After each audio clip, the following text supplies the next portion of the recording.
My daughter-in-law mocked my son in court, laughing with her arrogant family. But when I walked in behind him, the judge froze mid-sentence. His eyes widened as he whispered, "Why? Why are you here?" The entire room fell silent, and my daughter-in-law's family stared at each other in panic. Emotional hook. First 10 seconds. Could you imagine walking into a courtroom, your heart absolutely shattered for your son, only to have the judge freeze, staring at you like he'd seen a ghost? That's exactly what happened to me, Linda. His voice, barely a whisper, cut through the silence. "Why did you come here?" And in that moment, I knew everything was about to change. The courtroom was a tomb, suffocating with tension. Judge Stephen Morales, a man whose presence usually commanded absolute calm, had just walked in. But when his gaze landed on Michael, my son, I saw a flicker of something, compassion, and then he looked at me. A shock, a jolt, as if he recognized a phantom from a forgotten past. I felt that chilling surprise deep in my bones. My old leather briefcase, worn and scarred like my own life, thumped heavily on the defense table as I laid it down. That thud echoed like a declaration of war in the unnerving silence. I pulled out a chair next to Michael, feeling his hand trembling under mine. The room held its breath. Then, the judge leaned forward, his eyes wide, the usual solemnity gone, and whispered, "Why did you come here?" Jessica, Michael's wife, frowned, suspicion clouding her face. Her parents started whispering, their eyes burning with distrust. Michael, my sweet, broken Michael, slowly lifted his head, his gaze confused, but holding on to a fragile, desperate spark of hope. My heart ached for him. He didn't know. None of them did. They saw a tired, grieving mother. But I was so much more. I was someone everyone in Chicago once knew by name. Just an hour before, the Chicago sky had been heavy and gray, pressing down on us. I stood by our car, carefully helping Michael. Every step he took was shaky, not just because of the crutches bearing his weight, but under the crushing weight of the crowd's cold, pitying stares. The church bells downtown tolled mournfully, each chime hitting my chest like a hammer, announcing a grim, grim day. I clutched that old leather briefcase. It held more than just papers. It held my family's honor, Michael's future, and the faint, flickering hope we still had. Outside the imposing courthouse steps, a small crowd had gathered. Curious neighbors, reporters with cameras poised like vultures. "It's the Villasenor divorce," someone whispered. "They say it's really nasty." Poor son. My heart sank hearing those words, but I kept my face a mask of stone. No weakness. Not now. Then, a luxury car screeched to a halt behind us. The door flew open, and Jessica emerged. She wore a defiant red Gucci dress, screaming winner to the world. Dark sunglasses hid her eyes, but couldn't hide the arrogant smirk playing on her lips. Her parents and brother followed, heads held high, as if victory was already theirs. My stomach churned. They had no idea what Michael and I had been through. The sleepless nights, the relentless struggle to keep our home. I nodded for Michael to go ahead, and I followed, silently. My son, once so strong, now hunched on crutches, carrying the weight of the world on his shoulders. Each painful step was a knife in my heart. I wanted to scream, to shield him from those pitying looks, but all I could do was grip my briefcase tighter and walk with a forced calm. Inside, the air was thick with the smell of old wood and palpable tension. Jessica was already there, legs crossed, her bright red heels tapping the floor like a taunt. When Michael struggled in, she shot him a contemptuous smile, leaning into her mother's ear just loud enough for everyone to hear. "Look at him. He's nothing but a crippled old man." My blood boiled. I bit my lips so hard I tasted metal, fighting to keep the rage from exploding. Michael's head dropped, his chest heaving. He sat silently in the plaintiff's chair, gripping his crutches as if they were his last lifeline. Seeing him like that, utterly broken, tore me apart. He was the child I'd sacrificed my entire life for, the one who'd promised to build us a home where no one could ever kick us out. And now here he was, humiliated by the very woman who'd claimed to love him. Jessica's lawyer, Jennifer Rivers, stood up. She placed a thick stack of papers on the table, her arrogant voice echoing through the room. "We will demonstrate that my client's husband, Michael Villasenor, is no longer capable of fulfilling his duties as a husband and a father." Every single word was a hammer blow to my chest. I wanted to leap up, to scream that they were lying, that Michael was still a father, a dignified man, even if his legs weren't healthy. But I held my tongue, waiting. My moment would come. That dense courtroom air, it dragged me back, years ago. Back to when the sun still bathed Chicago's old stone streets, when my little family knew peace. Our humble house was always filled with laughter. I remember those weekend afternoons, Michael, a 7-year-old tornado, running through the yard with an old ball, singing pop songs I'd taught him at the top of his lungs. My husband, David, was still a family man then, sitting on the porch, smoking, watching his son play with a serene smile. But that peace, I later discovered, was nothing more than a fleeting dream. One night, the aroma of my pot roast still lingering in the kitchen, David put down his knife and fork, his gaze icy. "Linda," he said, his voice flat, emotionless, "I'm leaving. I have another life." I stood there, spoon in hand, stunned, as if I'd been slapped. He didn't even look at me. He just got up, picked up a suitcase he'd already packed, and walked out. A gleaming car waited outside. Under the streetlight, I could barely make out a woman inside, a wealthy widow, I later learned, who had stolen the man of my life. Michael, just 10 years old, stood frozen in the doorway, his eyes wide, watching his father disappear. The sound of the engine fading away left a silence that broke my soul. That night, after clearing the table as if nothing had happened, I went to Michael's room. He was huddled under the covers, his small shoulders trembling with muffled sobs. I sat beside him, drawing him into my arms. But I didn't cry. I couldn't cry. I had to be a rock, strong, so my son would have something to hold on to. "Mom, why did Dad leave?" he asked, his voice broken. I just hugged him tighter and whispered, "I don't know, son. But I promise you, you and I will always be together." I kept that promise with every fiber of my being. Though every night, after he slept, I'd be alone in the kitchen, staring at the clean plates, a pain piercing through me that never truly left. The following years were a relentless cycle. Early mornings, I'd make Michael breakfast, take him to school on my old bicycle. During the day, I was an office clerk, my eyes glued to the keyboard, checking numbers, trying to hide the dark circles from my sleepless nights. At night, while Michael did his homework, I'd hunch over accounting books for neighborhood stores. There were nights of heavy rain when Michael and I shared a broken umbrella, walking through flooded streets to get home. Soaked to the bone, cold chilling me, I still squeezed his hand and smiled. "We're stronger than this rain, aren't we?" Michael would nod, and his smile was the only light in those dark days. I never told him about the nights I couldn't sleep, consumed by worries about tuition, rent, medicine. Once, when he had a fever, I had to search my purse in the middle of the night, only a few coins clinking inside.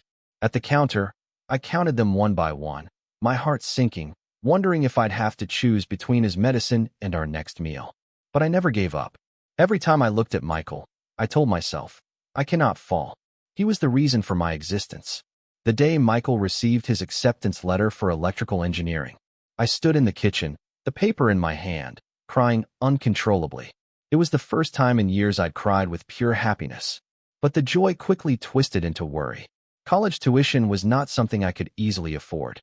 Silently, I took my wedding ring, the last memory of a broken marriage, from an old wooden chest. It was the only thing of value left. I took it to the pawn shop, and watching the owner weigh the ring squeezed my very soul. "Mom, you don't have to do that," Michael said when he found out, his eyes red. "I'll get a job." I interrupted him, putting my hand on his shoulder. "You just need to study hard. I want you to do what I never could." He hugged me, and for the first time, I felt he was no longer a child needing my protection. Michael didn't let me down. After years of relentless effort and study, he built a 2-story house on the outskirts of Chicago. The day he handed me the keys, I stood in front of those new walls and wept. "Mom, I promised you," Michael said, his voice thick with emotion. "This is our house. No one can kick us out now." I hugged him, feeling in his body the sweat, tears, and love he had poured into every single brick. For the first time in a very long time, I felt I had done the right thing. I hadn't given up. When Michael married Jessica, I truly believed our family was finally complete. Jessica, back then, was a sweet girl, her smile as lovely as orange blossoms. In the beginning, she joined me in the kitchen, cheerful, telling me her future plans with Michael. "Mom, I want to have lots of kids, so you'll have a big family of grandchildren," she told me once. And I believed her. I thought happiness had finally found us. I saw Michael's eyes light up whenever she was near, and I silently thanked God for giving me such a daughter-in-law. But then, tragedy struck like a nightmare. An electric shock at a construction site. A fall from high scaffolding. I got the call at midnight, the foreman's trembling voice on the phone. "Mrs. Villasenor, it's Michael. He had an accident. Come to the hospital immediately." I ran out, barefoot on the cold streets, my heart racing. When I arrived, the image of Michael, motionless, wrapped in white bandages, was seared into my memory. I stayed there, by his side, watching the son who had been the pillar of our family, reduced to a being as fragile as a child. "I'm here, Michael," I whispered, squeezing his hand. "Mom is here with you." The following months were an endless chain of days. Michael recovered slowly, but his legs, they were never the same. The doctors said he would need crutches for the rest of his life. From a strong, always smiling, talkative man, Michael became a silent shadow. He spoke less, his gaze often filled with a profound sadness. Every time I saw him leaning on his crutches, taking hesitant steps in the yard, I felt like someone was tearing my heart out. When Michael came home from the hospital, it felt like our whole world had changed. The two-story house he'd built with so much pride, once filled with laughter, was now silent as a tomb. I rearranged the living room, turning it into a downstairs space so Michael could move more easily. Every time I looked at the simple bed I'd prepared for him, my soul ached. That room had been planned by Michael and Jessica as the future playroom for their children. Now, it was just a makeshift refuge for a man fighting his own body. For the first few weeks, Jessica still pretended to be a devoted wife. She'd bring him soup, carefully give him his medicine, even smile when I thanked her. I wanted to believe she still loved Michael, that she was just trying to adapt. But with each passing day, I realized it was all a facade. Her patience ran out at a speed that astonished me. One early morning, as the first light filtered through the window, I saw Michael in his wheelchair, a rare sparkle in his eyes. "Mom," he said, his voice full of enthusiasm, "I want to go to the garden today. I want to breathe some fresh air. Can you call Jessica to help me?" I nodded, relieved to see a small reason for joy in my son. I went to the kitchen where Jessica was making coffee, dressed as if she were about to go out. "Jessica, Michael wants to go to the garden. Can you help your husband a little?" I asked, trying to keep my voice gentle. She turned around, a frown on her face, annoyed. "Mother-in-law, I have a mountain of things to do," she snapped. "Can't he manage on his own for a bit?" Without waiting for my reaction, she slammed the coffee cup on the table and stormed out, leaving me motionless. I returned to Michael's room. He was still by the window, his gaze downcast, hands gripping the wheelchair. "Mom, it doesn't matter anymore. Forget it," he whispered, almost inaudibly. I wanted to run after Jessica, to scream in her face, but seeing Michael, I could only push his chair toward the garden, forcing a smile to hide the pain that was breaking me inside. Family meals, once the warmest time of the day, now became a difficult trial. I tried so hard to cook Michael's favorite dishes, chili, homemade soup, hoping to bring back a little joy. But Jessica would just sit there, barely eat a bite, then put down her cutlery, muttering that she had no appetite. I still remembered how she used to praise my stuffed bell peppers, how she'd laugh and say she wanted to learn to cook them for Michael. Now, she looked at her husband with obvious annoyance, as if sharing a table with him was a burden. "Jessica, are you feeling unwell?" I once asked, trying to keep the atmosphere calm. She just shrugged. "No, I'm just not hungry." But I knew. It wasn't the food that took away her appetite. It was Michael. It was us. One day, passing through the kitchen for water, I heard Jessica's voice through the slightly open door. She was on the phone, her voice low, but full of cold calculation. "Don't worry. As long as the house is split in two, we'll have enough capital to start over." I froze, my heart tightening as if someone was squeezing it. The house. The house Michael had built with sweat and tears. The house whose key he'd handed me with the pride of a son. Now it was becoming prey in her plan. I wanted to burst in, to confront her immediately, but I held back. I needed time. I needed proof. I needed to protect Michael from this cruel truth, at least for now. Jessica started to change on the outside, too. Her simple dresses were replaced by expensive, tight, sparkling ones. Her lipstick was brighter, her perfume so strong I had to open the windows every time she passed by. She went out frequently at night, with excuses like reunion with old friends or going out to relax. I'd watch her leave, her heels clacking loudly against the floor, and my heart would sink. I remembered the days she still held Michael's hand, smiling radiantly as they talked about their future.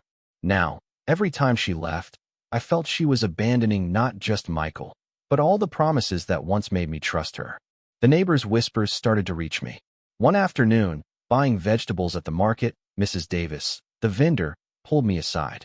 "Linda," she whispered conspiratorially, "I don't want to speak ill, but lately I've been seeing your daughter-in-law a lot with a strange man at the corner coffee shop. They're very affectionate, laughing and talking like a couple." I forced a smile and thanked her, but inside, the suspicion had already turned into certainty. I didn't want to believe it, but the pieces were slowly fitting together. Jessica was no longer the girl I once considered a daughter. She had become a stranger with plans I wasn't yet ready to face. The worst came one late night, when pain was tormenting Michael. I heard him groan softly in his room, call out in a weak voice, "Jessica, can you help me massage my leg a bit? It hurts so much." I stood outside the door, praying for a gesture of tenderness from my daughter-in-law. But Jessica sharply pulled Michael's hand away. Her voice, sharp as a knife, "I'm not your nurse. If you need care, hire someone to look after you." I stood there, my hand clenched on the doorknob, feeling as if a dagger had been plunged into my chest. Michael fell silent. He didn't answer, but I knew those words had wounded him deeply. The house, once overflowing with laughter, now sank into a thick silence. Every night, I sat on the porch, listening to the crickets, my heart torn. I thought about the days when Michael was healthy, when he would hug Jessica and say, "Mom, I found the person who will walk with me for the rest of my life." I had believed. I had hoped Jessica would bring my son happiness. But now the love in her eyes had died, leaving only contempt and cold calculation. Every time I looked at Michael, with his wooden crutches and empty gaze, I felt I had failed. Not just as a mother, but as someone who believed in love and honesty. One gray afternoon, the sky heavy with clouds, I had just put the water pitcher on the table when I heard the door open, followed by the clicking of heels. Jessica entered, but she wasn't alone. Beside her was Jennifer Rivers, whom I recognized immediately, an old acquaintance from my days in court, now back with a cold, distant look. Jennifer wore an impeccable black suit, a briefcase in her hand, walking with an air of power that seemed to dominate the entire room. I looked at her, and my heart shuddered. I remembered the days we sat together in the law office, sharing dreams of justice. Now, she was on the other side, not even greeting me, as if I were a stranger. Jessica, in a bright blue dress, sat down without daring to look at me or Michael. The kitchen air became thick, tense, like a storm about to break. Jessica pushed a stack of papers towards Michael. Her voice was dry, without a hint of emotion. "Sign here. We're getting a divorce. By law, this house has to be split in half." Those words were like a stab straight to the heart. I looked at Michael. His already pale face was now white as a sheet, bloodless. His hands trembled, gripping the edge of the table as if trying to hold on to his last hope. I placed the glass of water on the table, trying to keep my voice calm, though rage was consuming me. "On what grounds do you say this house is common property?" Jessica lifted her chin, a brazen look on her face that made me want to jump out of my chair. "We are legally married. All assets acquired during the marriage are divided in half. Don't you know the law?" Her words were a slap in the face. Not just to me, but to the years of sweat and tears Michael had poured into building this house. I took a deep breath, contained my anger, and replied, my voice firm, "You're wrong, Jessica. This house is Michael's own property. It was purchased and is in his name before you two were married. Legally, you have no right to it." The atmosphere in the room froze. Michael lifted his head, and in his desperate eyes, a glimmer of hope appeared. Jennifer, sitting next to Jessica, intervened, her voice sharp as a knife. "Mrs. Villasenor, in marriage law in the United States, there are clauses that allow separate property to be considered marital property after several years of cohabitation. You should be careful what you say." I looked her straight in the eye. The one who used to sit with me through tense trials. The one who used to call me Linda with respect. Now she saw me as an enemy. I answered her word for word. Jennifer, I know the law better than anyone here. The room fell into absolute silence. And then Michael looked at me, surprised, with a spark of pride I hadn't seen in him since he left the hospital. But Jessica wouldn't stop. She jumped up, screaming in a shrill voice. I don't care who you used to be. I just want to get rid of this burden. He's already an invalid, and I still have a future ahead of me. Those words fell on Michael like a hammer blow. He sat there, silent, his shoulders trembling, his voice broken. Jessica, do you really think that? She looked away, not answering, and her silence was crueler than any word. I felt as if my heart was being ripped out. Michael, my son, the pride of my life, was now being called a burden by the woman he loved. I wanted to run to Jessica, slap her, scream that she didn't deserve my son's love. But I just stood there, my hands gripping the edge of the chair, fighting not to break down. Jennifer stood up and led Jessica out, leaving the divorce petition on the table like an ugly scar that could never be erased. The door slammed shut, and Michael and I were left in a deathly silence. I started to clear the dishes, trying to do something, anything, so I wouldn't have to face the pain crushing my chest. But my hands trembled so much I ended up breaking a porcelain bowl. The sound of shattering glass echoed mournfully, just like my heart at that moment. Michael was still sitting motionless, his empty gaze fixed on the divorce papers. Mom, he murmured in a weak voice. What did I do for her to change like this? I didn't answer right away. I just sat next to him and put my hand on his shoulder. You did nothing wrong, I said, my voice choked. She's the one who's wrong, not you. But deep down, I knew the truth was even more painful. Jessica didn't just want to leave Michael. She wanted to take everything we had built. This house, where Michael had poured his sweat and tears, had now become the target of her cold plan. I thought of those days we walked through flooded streets, of the wedding ring I sold to support Michael's dream, of his promise to give me a home from which no one could ever kick us out. Now, all of that was in danger, not because of a stranger, but because of the very person Michael had called his wife. That night, I sat alone on the porch, listening to the insects in the darkness. The cold wind blew, but I didn't feel cold. I knew the real storm was just beginning. In the days after the divorce papers were laid on the table, the air in our house became so heavy it felt like it was crushing my chest. Every corner, from the wooden table where we used to laugh, to the hallway where Michael walked unsteadily, was now just filled with icy silence. I watched Michael, my son, eating his dinner in silence, his hands slow as he brought small bites to his mouth. He said nothing, just lowered his head, his thin back casting a long shadow on the floor as he returned to his room with his crutches. I wanted to run after him, hug him, tell him everything would be okay. But I knew those words of comfort would now be like passing wind, unable to calm his profound pain. That night, I tossed and turned, unable to sleep. The faint moonlight filtered through the window, drawing weak lines on the ceiling. I thought of Michael, of all the years we had spent together, of the promise I had made to myself to protect him from all harm. But now it was the person he loved most who was breaking his heart. I felt utterly helpless, as if all my years of struggle had been for nothing. Finally, thirsty, I got up, put on a light jacket, and walked to the kitchen. As I passed the bedroom of Jessica and Sarah, my little granddaughter, I heard a murmur. Jessica's cold voice cut through the wooden door like a knife. Sarah, listen carefully. Tomorrow in court, if the judge asks, you have to say that your daddy can't take care of you anymore. You have to say you don't want to live with a sick person.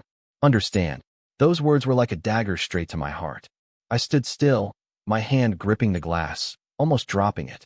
Sarah's voice, weak and sobbing, replied, But I don't want to lie, Mom. I love Daddy very much. Her voice trembled as if she was trying to hold on to the little love left in her innocent heart. Jessica replied harshly, with no patience, If you don't obey me, you and I will lose everything. Do you want to live miserably with your poor grandmother and your invalid father? I was there, my heart tight, feeling as if someone was crushing my chest. The glass in my hand trembled, water spilling out. Jessica, whom I once considered a daughter, was now forcing her own 8-year-old daughter to lie, to betray her own father. Rage consumed me, but along with it, an indescribable sorrow. Sarah, my granddaughter, whom I loved like my own blood, was being pushed by her mother into a cruel choice. Silently, I stepped back, returning to my room before they could discover me. Sitting on the bed, I covered my face with my hands. But I just stood there, my hands gripping the edge of the chair, fighting not to break down. Jennifer stood up and led Jessica out, leaving the divorce petition on the table like an ugly scar that could never be erased. The door slammed shut, and Michael and I were left in a deathly silence. I started to clear the dishes, trying to do something, anything, so I wouldn't have to face the pain crushing my chest. But my hands trembled so much I ended up breaking a porcelain bowl. The sound of shattering glass echoed mournfully, just like my heart at that moment. Michael was still sitting motionless, his empty gaze fixed on the divorce papers. "Mom," he murmured in a weak voice. "What did I do for her to change like this?" I didn't answer right away. I just sat next to him and put my hand on his shoulder. "You did nothing wrong," I said, my voice choked. "She's the one who's wrong, not you." But deep down, I knew the truth was even more painful. Jessica didn't just want to leave Michael. She wanted to take everything we had built. This house, where Michael had poured his sweat and tears, had now become the target of her cold plan.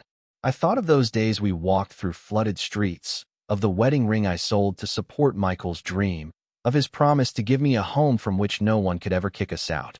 Now, all of that was in danger, not because of a stranger, but because of the very person Michael had called his wife. That night, I sat alone on the porch, listening to the insects in the darkness. The cold wind blew, but I didn't feel cold. I knew the real storm was just beginning. In the days after the divorce papers were laid on the table, the air in our house became so heavy it felt like it was crushing my chest. Every corner, from the wooden table where we used to laugh, to the hallway where Michael walked unsteadily, was now just filled with icy silence. I watched Michael, my son, eating his dinner in silence, his hands slow as he brought small bites to his mouth. He said nothing, just lowered his head, his thin back casting a long shadow on the floor as he returned to his room with his crutches. I wanted to run after him, hug him, tell him everything would be okay. But I knew those words of comfort would now be like passing wind, unable to calm his profound pain. That night, I tossed and turned, unable to sleep. The faint moonlight filtered through the window, drawing weak lines on the ceiling. I thought of Michael, of all the years we had spent together, of the promise I had made to myself to protect him from all harm. But now it was the person he loved most who was breaking his heart. I felt utterly helpless, as if all my years of struggle had been for nothing. Finally, thirsty, I got up, put on a light jacket, and walked to the kitchen. As I passed the bedroom of Jessica and Sarah, my little granddaughter, I heard a murmur. Jessica's cold voice cut through the wooden door like a knife. "Sarah, listen carefully. Tomorrow in court, if the judge asks, you have to say that your daddy can't take care of you anymore. You have to say you don't want to live with a sick person. Understand?" Those words were like a dagger straight to my heart. I stood still, my hand gripping the glass, almost dropping it. Sarah's voice, weak and sobbing, replied, But I don't want to lie, Mom. I love Daddy very much." Her voice trembled as if she was trying to hold on to the little love left in her innocent heart. Jessica replied harshly, with no patience, "If you don't obey me, you and I will lose everything. Do you want to live miserably with your poor grandmother and your invalid father?" I was there, my heart tight, feeling as if someone was crushing my chest. The glass in my hand trembled, water spilling out. Jessica, whom I once considered a daughter, was now forcing her own 8-year-old daughter to lie, to betray her own father. Rage consumed me, but along with it, an indescribable sorrow. Sarah, my granddaughter, whom I loved like my own blood, was being pushed by her mother into a cruel choice. Silently, I stepped back, returning to my room before they could discover me.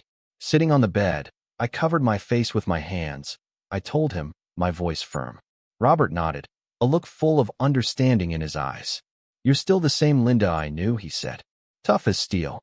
But be careful. William is not an easy man to confront." I smiled coldly, but deep down, I knew I had no other choice. This wasn't just a divorce. It was a battle to protect my family. That night, I hid the envelope with the photos in the locked drawer of my room. I didn't want Michael to see them. I couldn't let him face the truth that his wife had betrayed him so brazenly. Michael had already suffered enough. The accident, Jessica's insults, the pitying looks from people. I couldn't let another stab wound break his heart. During dinner, Jessica appeared, dressed as ostentatiously as ever. She sat at the table and very naturally proposed.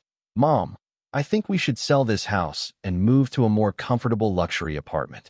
Living here is getting boring, don't you think?" I looked her straight in the eye with cutting coldness. "This house is the result of Michael's hard work," I said in a calm but sharp voice. "It's not something you can sell on a whim." Jessica tensed, her lips moving as if she wanted to reply, but she just kept quiet and started serving food to Sarah. I looked at Sarah and saw her little eyes avoiding mine, and I felt a sharp pain in my chest. She knew too much, but she was too young to carry that weight. Seeing her, a new strength was born in me, not only to protect Michael, but also to shield Sarah's innocence from the scars her mother was trying to leave on her. The morning of the first hearing, it was drizzling. The drops fell crookedly, like my own tears. I helped Michael out of the old car, each of his steps heavy, not just because of the crutches, but also because of the invisible burden on his shoulders. His face was gaunt, his eyes sunken from sleepless nights, but he still gave me a weak smile, so I wouldn't worry. "Mom, I'm okay," he said, though his voice trembled, and I knew he was trying to hide the pain. I squeezed his hand tightly, trying to pass on some of my strength, though inside my heart ached, thinking about what was to come. On the other side of the courthouse, a luxury car screeched to a halt. Jessica got out proudly, dressed in a sparkling emerald green dress, a triumphant smile on her lips, as if victory was already assured. Her parents and brother followed, laughing and talking loudly, as if they were going to a party instead of a trial. Seeing it, my stomach churned. They didn't understand the years of Michael's sacrifice to build this home. They didn't see the sleepless nights I spent protecting my family. To them, it was all a game, and Michael, the easy prey.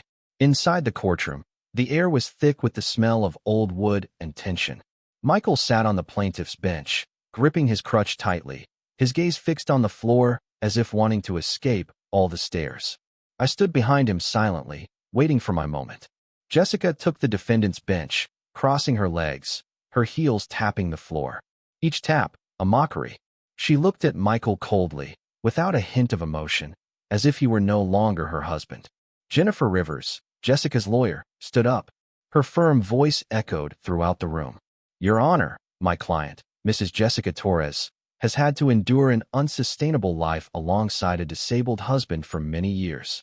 Mr. Michael Villasenor is no longer able to work. He does not have the health to fulfill the role of a husband and father. We request a divorce and the division of assets, including half the value of the house they have shared during their life together." Every word she spoke was like a stab in my heart.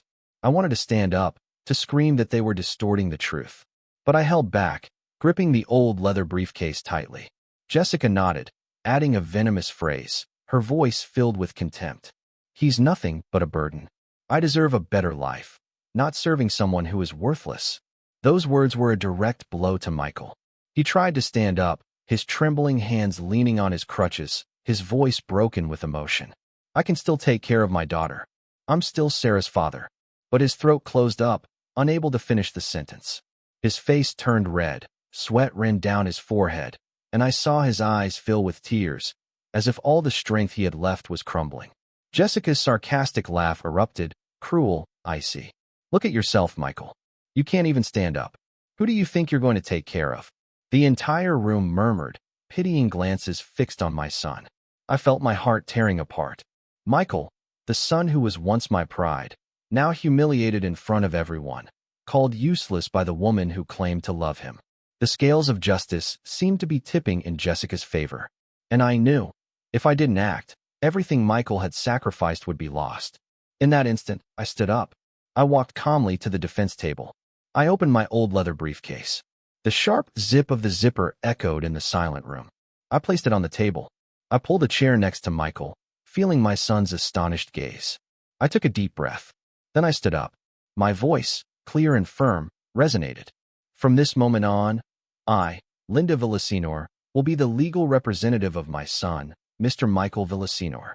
The entire room fell silent, as if time had stopped. Jennifer was petrified, her eyes wide with astonishment. Jessica stared at me, her mouth agape, her face turned pale as if she had seen a ghost from the past. The older people in the room began to murmur. Some whispered, "Linda Villasenor? Could it be? I felt the wave of surprise spread, but I kept my eyes fixed on Judge Morales, who did not take his eyes off me. The judge gently tapped his gavel, his voice trembling, filled with doubt and respect. Mrs. Linda Villasenor, are you by any chance the Queen of Law? That question swept through the room like a wind, unleashing a general murmur.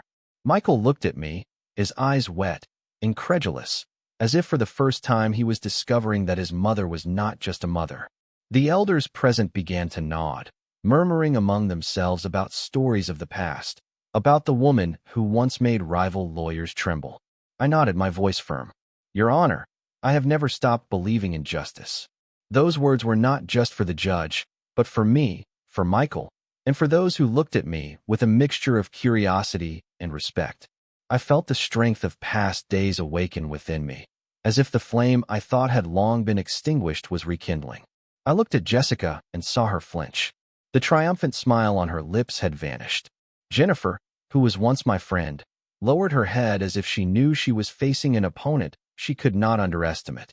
At the next hearing, the atmosphere in the courtroom was as tense as a rope about to snap. The room was packed, reporters with pens ready, curious neighbors, all drawn by the news that the Queen of Law had returned. A rumor that had spread like wildfire throughout Chicago. I walked in, holding Michael's hand, feeling his trembling grip on my arm. He said nothing, but in his tired eyes, a spark of hope shone. I squeezed his hand gently, silently telling him I was there, and I would not let anyone take what was rightfully his. Jessica was sitting on the defendant's bench, dressed with her usual elegance, though her customary smile no longer had the same shine. Beside her, Jennifer Rivers, her lawyer, looked tense, clutching a stack of documents as if they were her last resort. Jessica's family, her parents, and her brother occupied the bench behind, but their loud laughter and comments from the previous day had disappeared, replaced by nervous, conspiratorial glances. I knew they, too, felt the tide was turning, though they didn't yet understand what was coming. Judge Morales entered with his usual solemn bearing. He gestured for me to begin. I stood up, opened my old leather briefcase, and took out a packet of carefully arranged documents. Your Honor, I said in a clear, firm voice, I present as the first piece of evidence the property documents for the house located on the outskirts of Chicago. All records clearly indicate that this house was purchased by, and is in the name of, my son, Michael Villasenor, 2 years before his marriage to Mrs. Jessica Torres. I placed the papers on the table, one by one, like laying bricks to build a wall of truth. The court clerk took the documents, reviewed them in detail, and nodded, confirming their authenticity. Judge Morales looked at them, nodded too, and a slight gesture of approval escaped his sharp gaze. The room erupted in murmurs, the rumors spreading like a wave. Jessica's parents' faces turned pale. Her brother lowered his head, and Jessica clenched her fists, biting her lips to contain her rage. Jennifer immediately stood up. Her voice still tried to sound haughty, though it was already trembling. Your Honor, although the house may be considered separate property, during the years of cohabitation, it became the family residence. According to the marriage laws of this state, this fact can be taken into account for the division of property. I interrupted her with a harsh voice, giving her no room to continue. Mrs. Rivers, the law is very clear. Common residence does not change the right of ownership over a property acquired before the marriage. This house is the untouchable asset of my son. The atmosphere in the room grew even tenser. Under the table, Michael squeezed my hand tightly, and I felt the warmth of his tremor. I looked at him, and in his eyes, that spark of hope shone again, as if for the first time in a long time, he believed we could win. But I knew the property papers were just the first step. I didn't give them time to react. I launched the second piece of evidence, a small USB drive containing something capable of shaking the entire trial. Your Honor, I said in a calm but cutting voice, I want to present a recording made the night before the first hearing. I handed the USB to the clerk, and when the recording began to play, the entire room fell silent. Jessica's voice was heard, loud, harsh, and cruel. Sarah, listen carefully. Tomorrow in court, if the judge asks, you have to say that your daddy can't take care of you anymore. You have to say you don't want to live with a sick person. Understand? Then Sarah's sobs were heard. But I don't want to lie, Mom. I love Daddy very much. Then Jessica's voice hardened without mercy. If you don't do as I say, we'll lose everything. Do you want to live miserably with your poor grandmother and your invalid father? The room was frozen.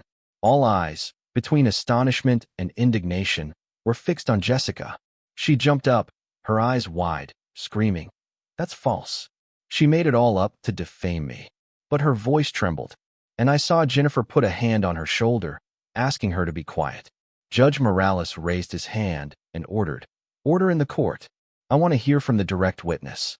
Call the child Sarah Villasenor to the stand." Sarah entered with hesitant steps, her eyes swollen from crying, but clean and clear. Seeing her, my heart broke. She was only 8 years old, and she already had to stand between truth and lies. Jessica leaned forward, her voice sweet, but laden with pressure. "Sarah, tell everyone you want to be with me, right?" The entire room held its breath, waiting for her answer. Sarah lifted her tear-filled face. She looked directly at Judge Morales, and with a clear and determined voice, though trembling with emotion, she said, "I love my daddy. I'm not going to lie. I want to be with my daddy and my grandma." The room exploded. There were murmurs, and among them, some discreet applause from strangers. Michael burst into tears, hiding his face in his hands, his shoulders shaking. I looked at him, and I saw that his tears were not of pain, but of the fragile happiness of knowing his daughter still loved him. Jessica turned pale and screamed in desperation. "The child is being manipulated. That woman brainwashed her." Her shrill voice found no ears. I approached, hugged Sarah's fragile shoulders, and held her against my chest. I looked Jessica straight in the eye and said coldly, "The truth cannot be manipulated, Jessica." And the child chose the truth. Sarah snuggled into me, clinging to my clothes with her small hands, as if I were her only refuge. Judge Morales banged the gavel again and again to calm the room, but I knew the course of the trial had already completely changed. Jennifer bowed her head, unable to refute anything. Jessica's family remained motionless, their eyes filled with shame. I looked around and saw compassionate faces, heads bowing in a sign of respect. Suddenly, Jessica stood up again, her eyes crazed, and her shrill voice cutting through the silence. "Don't believe her. She's nothing but a failed lawyer. She lost a major case so humiliatingly that she had to abandon her profession. Who can trust someone like that?" Her words exploded like a bomb. The entire room stirred, the murmurs growing like a wave. Some reporters were writing hastily, their pens scratching the paper. I looked at Michael, who lowered his head, gripping his crutches tightly, as if fearing my past would ruin everything we had achieved. Sarah, beside me, squeezed my hand tightly, her clear eyes reflecting pure worry. I took a deep breath, feeling my chest burn. Jessica's words were not just a blow to my honor, but also a desperate attempt to shake the confidence of Michael and Sarah. But I was not afraid. I had faced more venomous insults than that, and I learned to turn pain into strength. I stood up, walked to the defense table, and fixed my gaze on Judge Morales.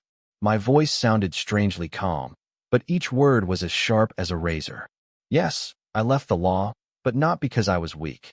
Many years ago, I lost an important case, and it wasn't due to a lack of skill or evidence, but because my ex-husband and his wealthy lover bribed the judge. Every document, every argument of mine was flawless, but the final verdict was a blatant distortion of justice. My honor was buried under dirty money, and I decided to retire to preserve my dignity. The room fell into absolute silence. All eyes were on me, no longer with curiosity or pity, but with deep empathy. Michael lifted his head, his eyes filled with tears, looking at me as if for the first time he understood the whole truth of what I had been through. I felt Sarah squeeze my hand tighter, and I knew my words were not only defending my honor, but also showing my son and granddaughter that I had never bowed to injustice. I continued speaking, my voice firm, without trembling. That judge, years later, was investigated and sentenced to prison on multiple charges of bribery. And I, from that day on, swore that I would never again allow justice to be tarnished. Today I am here not for fame, but for my son, for my granddaughter, and for the truth our family deserves.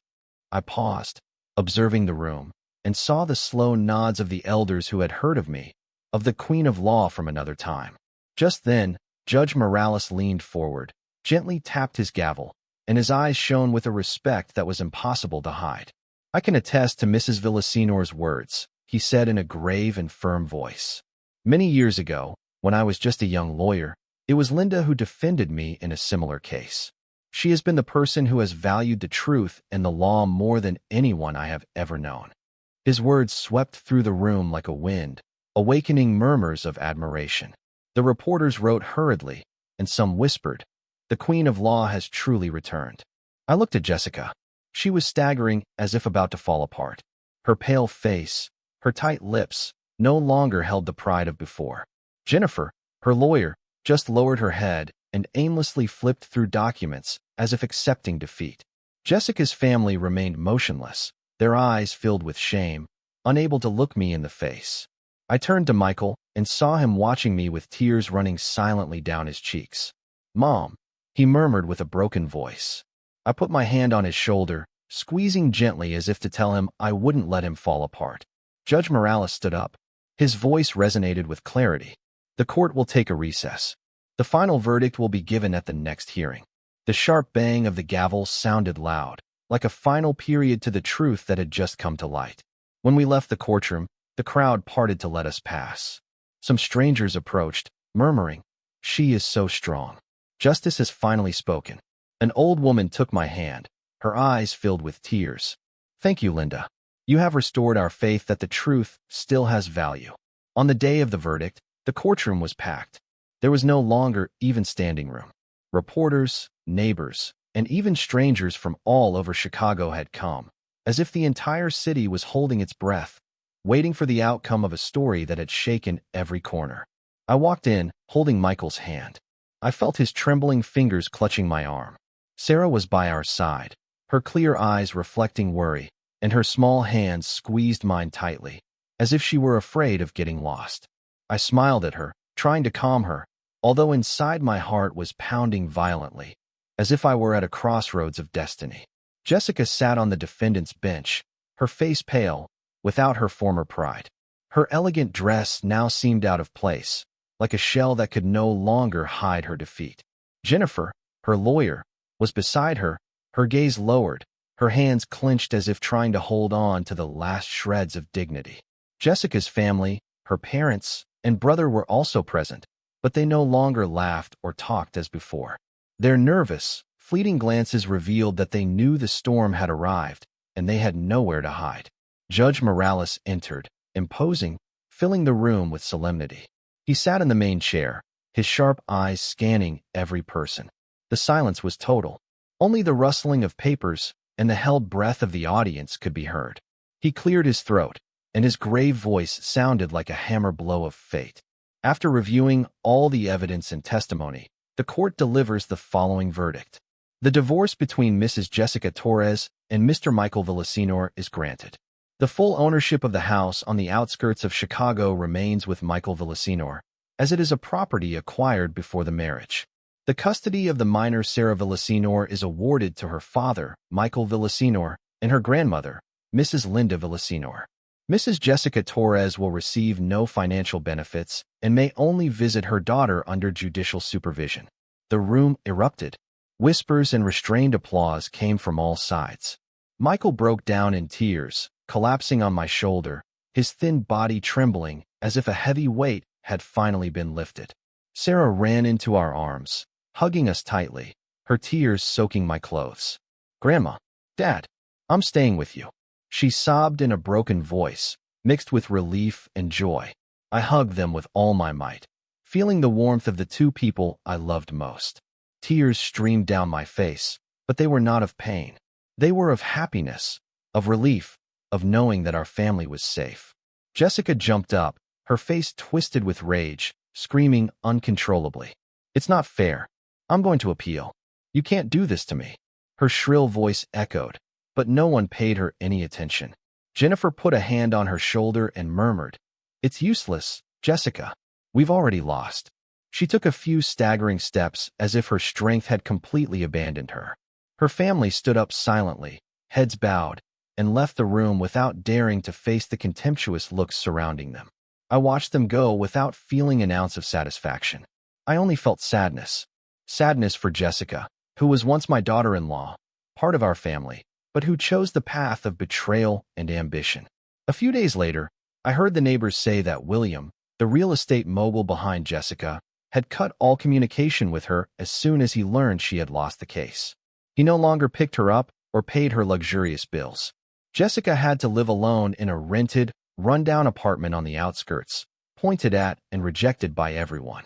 One morning, Mrs. Davis, the market vendor, whispered to me, "Linda, I saw her packing her things.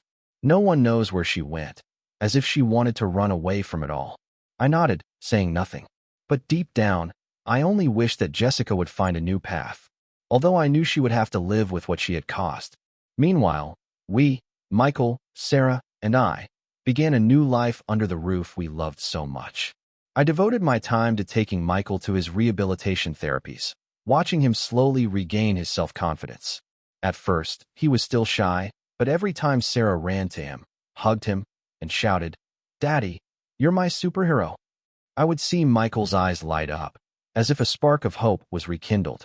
I helped Sarah with her homework. We drew colorful pictures together, and every night the kitchen was filled with the aroma of the dishes I prepared. Family meals, which had once been overshadowed by Jessica, were now filled with laughter. Sarah told stories from school. Michael teased her playfully, and I would just sit there, watching the two beings I loved most, with a warm heart, as if a storm had never passed. One sunny afternoon, I saw Sarah secretly take my old high heels from the closet, put them on, and walk unsteadily, posing like a lawyer. "Grandma, when I grow up, I'm going to be as good as you," she shouted, and then burst into laughter. Michael, sitting on the porch chair, watched her with eyes full of happiness and rebirth. I sat next to my son and granddaughter, looking at the orange tree loaded with fruit in the garden, and whispered, "Justice sometimes sleeps, but it never dies. It just waits for brave hearts to awaken it." Michael took my hand, his voice choked. "Mom, I don't know what I would have done without you. Thank you for everything." I smiled and gently squeezed my son's hand. "I only did what any mother would do," I replied, although inside, I knew I had done much more. I had fought not only for Michael and Sarah, but also for myself, for the promise I made in the darkest days that I would never allow justice to be trampled. The bells of the church in the nearby downtown square began to ring. But this time, the sound was clear, serene, like a blessing for our family. I looked up at the blue Chicago sky, with sunbeams shining through the tree branches. After the storm, we had found peace. This house, which was once the center of the battle, was now a true home. The place where Michael was regaining his strength, where Sarah was growing up surrounded by love, and where I, Linda Villasenor, knew that I had fulfilled my promise to my son and granddaughter. I stayed there next to those I loved most. And for the first time in many years, I felt that my heart was truly at peace. After everything I've been through, I realized that life can take many things from us: our health, our trust, even the relationships that seem strongest. But there is something no one can take from us: truth and love. They became the light that guided me, giving me the courage to face betrayal and injustice. I want everyone to understand that in life there will always be moments when we are tested to our limits. But if we keep the faith and do not bow our heads to lies, justice will eventually speak. And most importantly, family is the greatest strength to overcome any storm. Call to action *. This story taught me that true strength isn't just about winning, but about fighting for what's right, even when it feels impossible. If you were in my shoes, facing a betrayal this deep, what would you have done? Would you have stayed silent? Or would you have risen to fight for your family? Tell me what you think in the comments below. I Riao.